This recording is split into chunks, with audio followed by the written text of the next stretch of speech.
you for staying with us. You're welcome back to the AM Weekend Show. My name is Divine Onoha. I'm still here with Oluchukwu Osuji, my co-host. How are you? I'm fine. It's been moving. I mean, the last conversation was really, was long overdue. I don't know if you saw my face.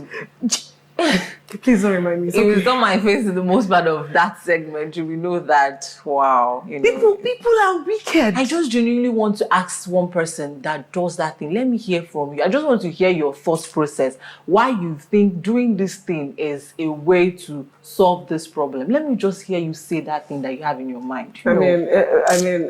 We just need to work on it. In case you're just joining us, you'll find that particular segment on YouTube. But of course, we're here for another conversation. Please let me not go back to that. Please, on a lighter mood now. We're looking at scaling the pastry business in the Southeast. And of course, we know that more people are getting into baking, catering, cooking, all sorts. And not just for passion anymore, for survival. But we are now asking this question. In an economy like ours, is it even sustainable? How do you scale your business when you have to? How do you provide for yourself? How do you provide for your family? So we're just going to be digging into it. And to have that conversation with us is Mrs. Chinyere Oluchukwu Osuji, the founder and CEO of Vellas Pastries and Confectioneries. She is also the director of Vellas Schools of Catering, Vellas School of Catering and Hospitality Management, a value chain ambassador, baked goods and functional foods, African foods change maker, the chairperson, connection of stakeholders in agricultural mechanism, CONESAM. Did I get that right? Yeah. In a good state. Welcome, ma. Thank you very much. You look so good. Thank you very much. I was just looking at your portfolio. Powerful. And that's not all. There's so much more. So much more. Yeah. Thank you so much for joining us. Okay, now we'll begin. What pushed you into your line of business? Let's start there. Okay. Thank you once again for having me on the program. People ask me what moved you. This is not the first time I'm getting that question. And coming from a home where my mother ran a restaurant, growing up with a food handler, and then she was cooking food and selling, but her food was more of baked goods. She will cook, she will sell, she will eat biscuits, she will eat bread. And then, like the saying goes, like mother, like daughter. Like daughter. So I took after my mother growing up. I can take bread the whole day and I'm full, I'm okay. So it made me over time. By the time I got married, had my children, my mother came for Mugo, went back, and within a space of 2 months, I was called that my mother has gone partially blind. Gee. So I had to go home, take her to hospital. Oh my God. It was said that her glycemic whatever was very high. And now I attributed it to that high consumption of baked conventional goods. So I began to ask myself, by the time I'm her age, what is there on the Nigerian bread shelf for me that will be healthy? It made me begin to think. It made me begin to research, begin to assess trainings and skills in baking.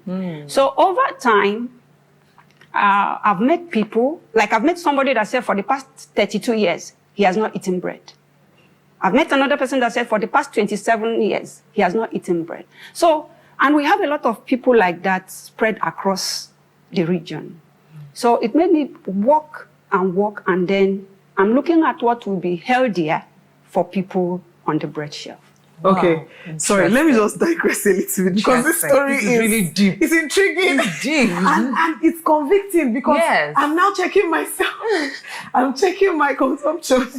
So that's what I want to ask. What falls into the category of this, would I say, I don't know what to call it exactly, but you mentioned bread now. Yeah. So I just want to know, is biscuits among, is everything baked with flour?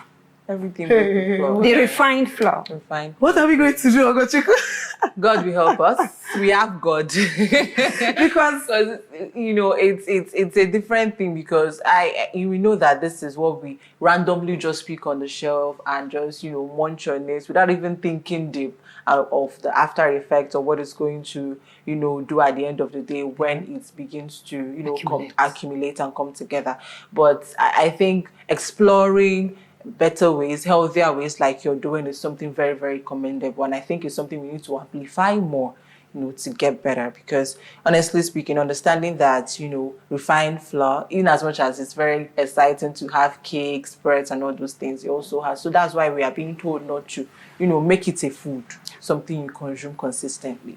Because I was going to ask you, I saw some of the pictures. I saw Okpa bread. She makes Okpa bread.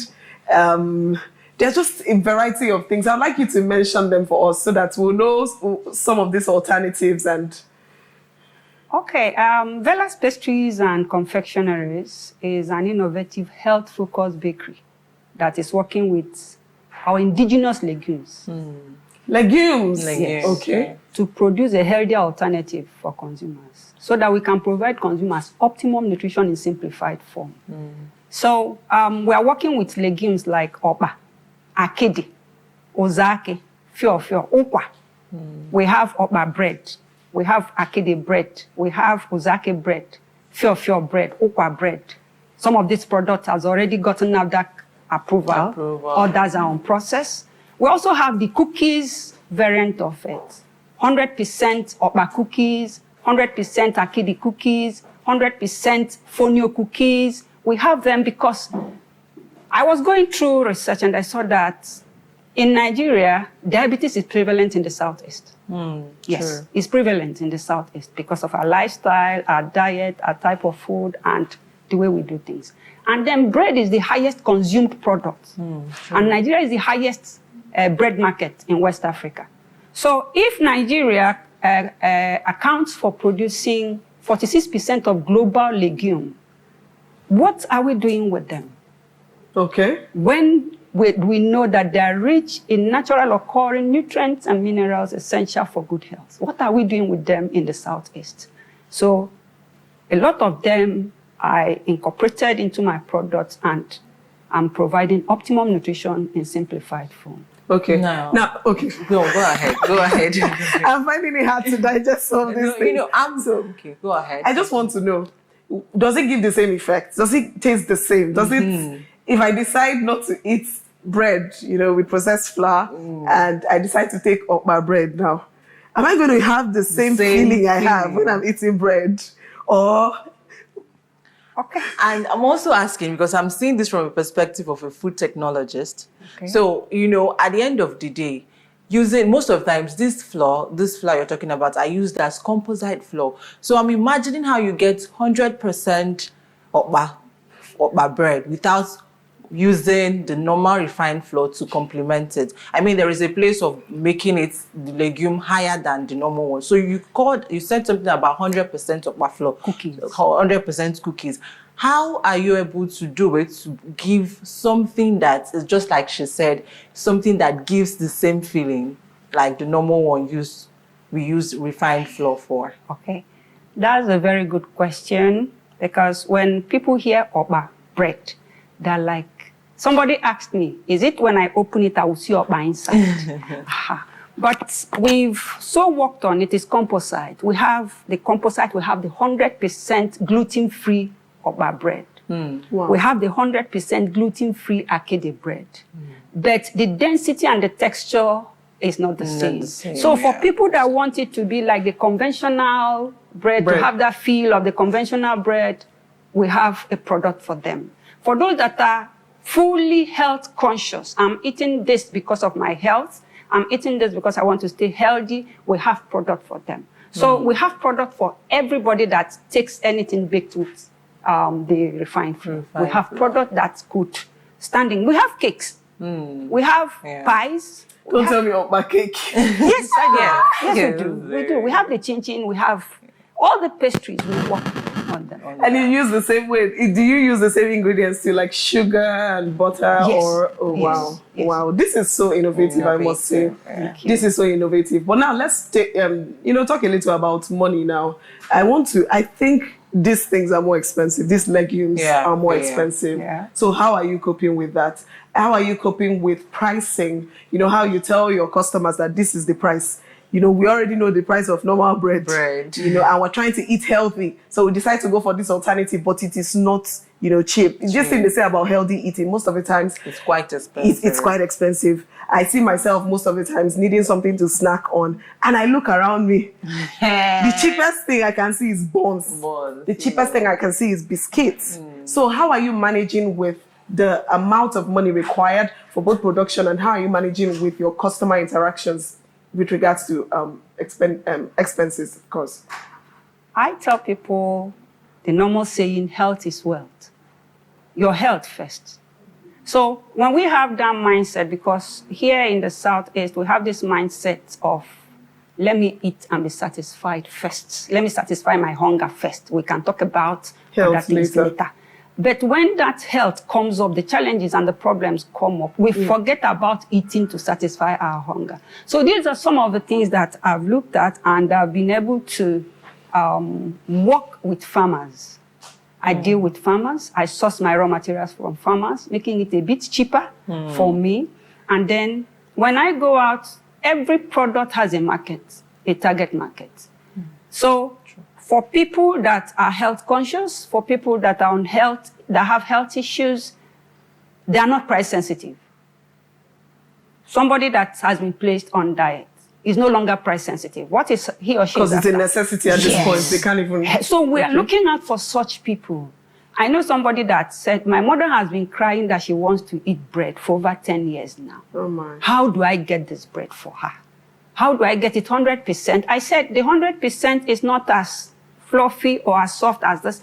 She said, the mother says she doesn't mind. She just wants to have So bread. they had to call from Abuja. I had to send it to them and all that. So our products, we have a product that everybody can buy, looking at. But then when you look at what the cost of production, it has made a lot of bakers cut corners and add what shouldn't be, not looking at the health of their consumers. We are health focused. So whatever the cost, we find a way to go around it and still make it affordable for our customers. Wow. Now, what's one thing that is hard about running this business? You know, it's not the conventional baking, the normal flour baking. What's that one thing, or what's the hard part of running it, you know, and building it to the point where you have built it to? Okay, it wasn't easy. Setting up a business, and a business that is new. We faced the challenges of formulation, product development. Yeah. We overcame that. We got to the point of market acceptance, because people were like, is it that, one even angrily asked me, is it that Okpa is too cheap that you are not using it to make bread? Let me use a word. Why can I manage? Bread. Oh my God. So I tried to explain to her that going into it, in as much as when it grows and it's generally accepted, it will create a market and employment for people. But for now, the market acceptance was a challenge, a very big challenge. Okay, because people's taste buds had to change. Had to change. People's mindset also has to change. So, but we've overcome all that, and here we are. Okay. So now, I know you have your target audience. Like you said, people who are already placed under strict health conditions, they don't have any sensitivity anymore. But would you encourage every other person? Is this something you'd encourage people who don't have health issues to just... And have you so far marketed to people without health issues? And how was it accepted? Yes, I have, because imagine you're coming to work now. You buy a wrap of Okpa, put it in your bag, your handbag. The tendency of having oil stain in your bag is there. Okay. But when you have Okpa bread, and remember the Okpa wrap doesn't have other things, in as much as Okpa is considered as complete food. But when you have this bread, you can easily put it in your handbag. You have the Okpa chin-chin, is in your bag, it's not staining anything. When you're eating it, your hands are not stained. You can even munch it while you're discussing with people, but for you to eat it in the open. So we've packaged it in such a way that anybody can take it. Depends on you, what you want, your preference. So it's out there for everybody. It depends on the consumer's preference. But you know that the awareness for consuming functional foods is on the increase. Healthy consumption is on the increase. So it's open for everybody. We have a product that anybody can take. We have the bread, the pastries, the pies, We have all of them.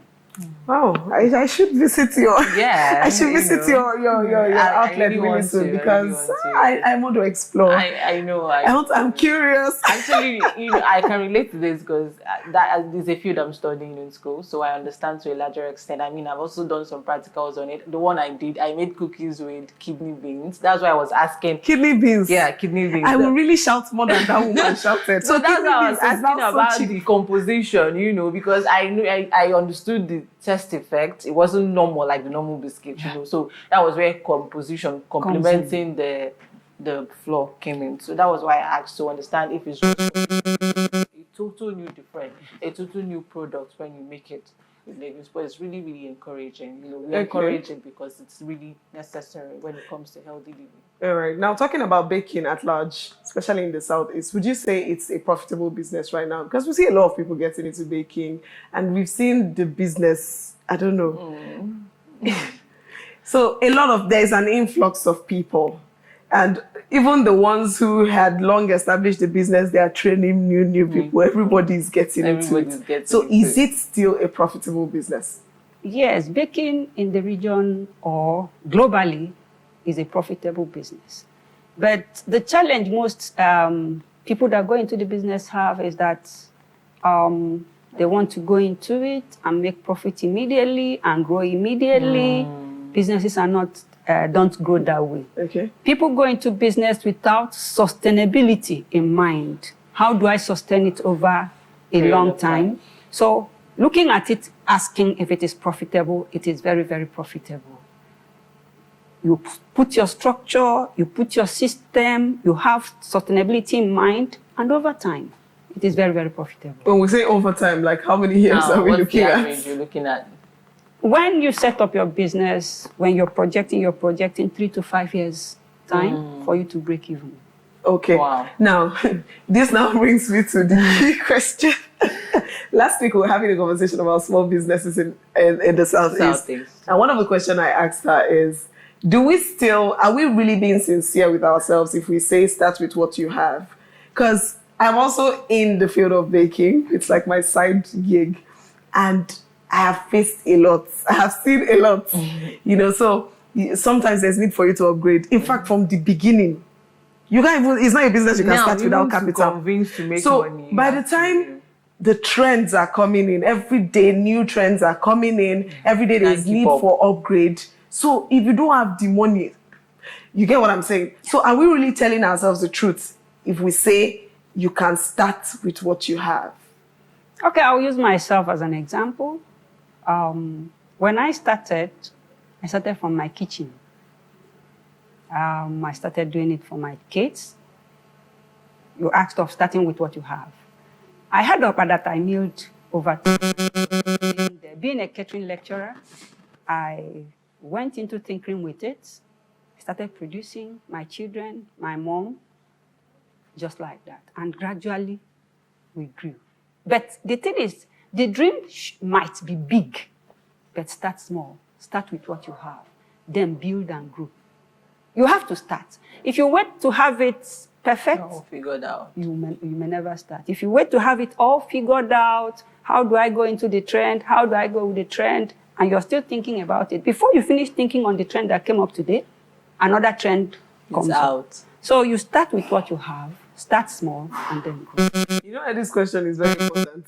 We're in such a world now where aesthetics are very important to people. Yes. Social media is where almost everything happens. So you as a small business owner now, you just have maybe your pots that you're using to bake and all of that. You see that content creation, of course, any small business owner automatically becomes a content creator. Yes. And you don't have content-worthy items. You don't have... Are you seeing where I'm coming from? You're starting with what you have, but what you have doesn't seem acceptable to people because, we go on social media every day. There are thousands of bakers. Our eyes are flooded with all manner of aesthetics, all manner of... So why will I leave this person and come and patronize you? Because it's not... Or you don't think it counts in baking? It counts. But then, for every content out there, there are people that still buy into it. Imagine a young girl baking with her pots and you see the cakes coming out from the pots. Another young girl watching it is inspired. Oh, I want to bake. I don't even have an oven. But look at this one now. She was able to show her formula, and she has baked it, and it has come. She's encouraged to start small with the mindset that you're growing. And then when we talk about growth, I encourage people, if you want to grow, assess the capacity. Learn what it will take for you to grow. You don't just grow overnight. There are processes. Okay. But the challenge is that a lot of people want to boycott those processes and grow overnight, which is not possible. Okay. All these big bakers you saw today started small. Somewhere. All of them, all the big businesses you're seeing today started small. So it is still start with what you have. Thank you so much. Do you have any final words? No, we've rounded off everything. I believe the questions has been answered. And thank you so much. Thank you very much. That was Mrs. Chinyere Oluchukwu Osuji, the founder and CEO of Vellas, Pastries and Confectioneries. Up next on the AM Weekend Show is social media trends with the beautiful Ijoma look and a guest that I'll be unveiling after this short break. Don't go anywhere.